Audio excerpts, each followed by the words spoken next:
Yo, what's up mga kaibigan? Nali na tayo magkwentuhan. So kagabi nga ay tinalo tayo ng Angola sa score na 80-70.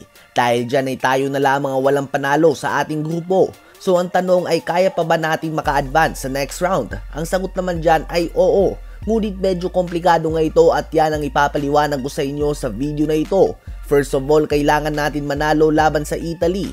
Malaki ang lamang na kailangan natin gawin as much as possible. Lahat ng senaryo na ipapakita ko sa inyo ay kapag nanalo tayo laban sa Italy. Ngunit kung matatalo nga tayo ay spectator mode na lang nga ang Gilas o kaya naman kapag nanalo ang Angola sa Dominican Republic dahil pareho na nga sila magkakaroon ng 2-1 record at baliwala na kahit umangat tayo sa 1-2 na record.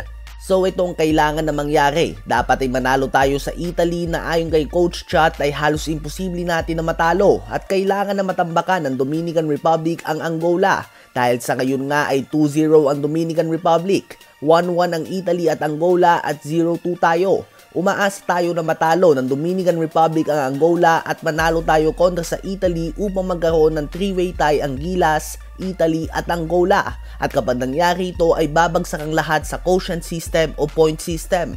Dahil ang Angola ay natalo ng 14 points ang lamang sa kanila ng Italy at nanalo sila na 10 ang lamang sa atin, sila ay -4. Ang Italy naman ay nanalo sa Angola na 14 points ang lamang at natalo sa Dominican Republic na 5 points lang ang pinagkaiba, sila ay +9 pa din sa ngayon.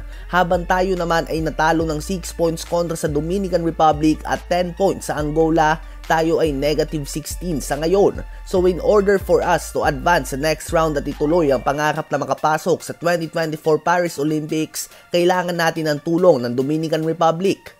First of all ay kailangan natin talunin ng Italy ng at least 16 points ang lamang, ang same team na tumalo sa atin ng 46 points ang lamang last World Cup. At kailangan ng Dominican Republic na talunin din ang Angola and as much as possible ay matambakan ito kung kakayanin. So bukod sa kailangan natin na manalo, kailangan din natin umasa na manalo ang Dominican Republic ng malaki ang lamang kontra sa Angola. Yan nga ang epekto ng pagkakatalo natin sa last 2 games. Wala na sa control natin na makapag-advance pa ba tayo sa next round. Ano ba masasabi nyo tungkol dito? Habang balikan naman natin ang sinabi ni Coach Tab Baldwin hours before the game, ang Angola nga daw ay isa sa mga best rim protecting defensive team.